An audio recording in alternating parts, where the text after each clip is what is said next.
اس وقت احسن اقبال کو مخاطب کر کے ہم کہتے ہیں، آپ کو ہم نے اتنا کہا تھا کہ اس پارلیمان میں کھڑے ہو کے اپنا ہاتھ اٹھا کے کہیں کہ آپ جیتے ہوئے ہیں۔ ہم چیخے نہیں تھے اس لیے کہ ہم حق اور سچ کے اوپر تھے۔ ان کی روز چیخیں نکلتی ہیں، ہائے میرا وہ نکل گیا، ہوا نکل گئی، میرا وہ آکسیجن ختم ہوگی۔ لیڈر آف اپوزیشن صاحب، آپ کی بات عمل سے سنی ہے، اب آپ جواب سننے کا حوصلہ پیدا کریں۔ ہاں تو پھر چپ کر کے بیٹھ کے سنیں ذرا۔ چور الٹا کوتوال کو ڈانٹے۔ کیا کسی نے شہباز شریف یا نواز شریف، مریم نواز، حمزہ شہباز، شاہد خاقان میری چیخیں سنی تھیں؟ ان کو ان کے بچے، ان کے ڈرائیور بھی نہیں مانتے کہ یہ جیتے ہوئے ہیں۔ ہم نے الحمدللہ بہادری کے ساتھ سامنا کیا ہے۔ خان صاحب جس حال میں بھی ہے وہ بوگس اور پولیٹیکلی موٹیویٹڈ کیسز ہے۔ ہم نے جا کے امریکہ کے کانگریس میں سینیٹرز کے پاؤں نہیں دبائے تھے۔ نواز شریف آئیں، پلان کر کے آئیں، ایگریمنٹ کے تحت آ گئے، نیب نے کہا ہم اس کیس کو پرسو نہیں کرتے۔ آج یہ جو کچھ ان کے ساتھ ہو رہا ہے یہ کسی کا کیا ہوا نہیں ہے۔ یہ جو قبر انہوں نے خود کھودی تھی دوسروں کے لیے، آج اس کے اندر گرے ہوئے ہیں۔ اس سے سب سے پہلی مثال دی تھی اور سب سے آنیسٹ بات کی تھی رانا ثناء اللہ صاحب نے، جس نے یہ کہا تھا کہ ہم نے حکومت لینے کے بعد، رجیم چینج کرنے کے بعد اس کو طول اس لیے دی تاکہ اپنے کیسز کو ختم کرا سکے۔ یہ سب لوگ اپنے کیسز ختم کرا چکے ہیں۔ ہم نے اپنے مقدمے پاکستان کے ایوانوں میں لڑے تھے، ہم نے پاکستان کے اداروں میں اپنی بے گناہی ثابت کی تھی۔ آپ حنیف عباسی صاحب سے کہیں کہ سپریم کورٹ نے آپ کو بیل تک نہیں دی تھی۔ آپ کا کیس ابھی بھی ہے فیڈرین کا۔ وہ جو 190 پاؤنڈ کا آپ نے غبن کیا ہے، جن لوگوں نے تمہارے ساتھ، تمہارے خلاف کیس بنایا تھا، وہ آج آپ کے ساتھ، آپ کی حکومت میں آپ کے الائی ہیں۔ پاکستان تحریک انصاف نے آپ کے خلاف وہ کیس نہیں بنایا تھا۔ سنیں سچ سننے کی عادت، سچ سننے کی حوصلہ پیدا کریں۔ آپ بتائیں کہ جو تحفے آپ نے بیچے ہیں وہ کس کے کہنے پہ بیچے ہیں؟ کہ آپ کے سیکیورٹی گارڈ کو مہنگے تحفے ملے ہیں اور وزیر اعظم کو سستے تحفے ملے ہیں۔ احسن اقبال کے خلاف جس نے کیس بنایا تھا وہ چیئرمین پیپلز پارٹی اور شاہد خان عباسی صاحب نون نے خود بنا کے دیا تھا۔ جب آپ سے کہا جاتا ہے رسیدیں دکھائیں، آپ کی چیخیں نکلتی ہیں۔ احسن اقبال صاحب سے پوچھو کون بندہ ہے جو 265 میں ایکوٹ ہوتا ہے؟ وہ تو پاکستان کا پوری بدنامی ہوئی تھی پوری دنیا میں۔ اور ایک بات کا آپ کو ضرور کہیں، کیا کسی نے خواجہ اسعد رفیق کی چیخیں سنی تھی؟ کیا کسی نے حنیف عباسی کی چیخیں سنی تھی؟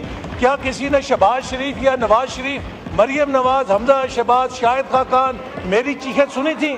ہم نے خواجہ آصف کی چیخیں سنی تھی کسی نے؟ ہم نے الحمدللہ بہادری کے ساتھ سامنا کیا ہے۔ ہم چیخے نہیں تھے اس لیے کہ ہم حق اور سچ کے اوپر تھے۔ ان کی روز چیخیں نکلتی ہیں، ہائے میرا وہ نکل گیا، ہوا نکل گئی، میرا وہ آکسیجن ختم ہوگی۔ سنیں سچ سننے کی عادت، سچ سننے کی حوصلہ پیدا کریں، حوصلہ پیدا کریں، حوصلہ پیدا کریں۔ پھر جی تشریف رکھیں، تشریف رکھیں۔ سن لیں، حوصلہ پیدا کریں، حوصلہ۔ آپ کی بات سنی ہے نا میں نے، لیڈر آف اپوزیشن صاحب آپ کی بات عمل سے سنی ہے، اب آپ جواب سننے کا حوصلہ پیدا کریں۔ ہاں تو پھر چپ کر کے بیٹھ کے سنیں ذرا۔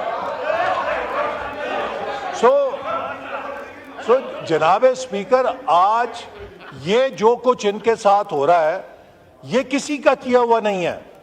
یہ جو قبر انہوں نے خود کھودی تھی دوسروں کے لیے، آج اس کے اندر گرے ہوئے ہیں۔ اس لیے کہتے ہیں کسی کے ساتھ برا نہ کرو، ایک دن تمہیں خود اس کو بھگتنا پڑے گا۔ تو لہٰذا ہم نے جا کے امریکہ کے کانگریس میں سینیٹرز کے پاؤں نہیں دبائے تھے، ہم نے ہاؤس آف لارڈز کے جا کے آگے ہاتھ نہیں باندھے تھے، ہم نے اپنے مقدمے پاکستان کے ایوانوں میں لڑے تھے، ہم نے پاکستان کے اداروں میں اپنی بے گناہی ثابت کی تھی۔ تو اگر آپ سمجھتے ہیں کہ زیادتی ہو رہی ہے تو جائیے عدالتوں میں بے گناہی ثابت کریں، بتائیں کہ وہ جو 190 پاؤنڈ کا آپ نے غبن کیا ہے وہ پیسہ کس کے کہنے پہ غبن کیا ہے؟ آپ عدالت کو جا کے بتائیں۔ آپ بتائیں کہ جو تحفے آپ نے بیچے ہیں وہ کس کے کہنے پہ بیچے ہیں؟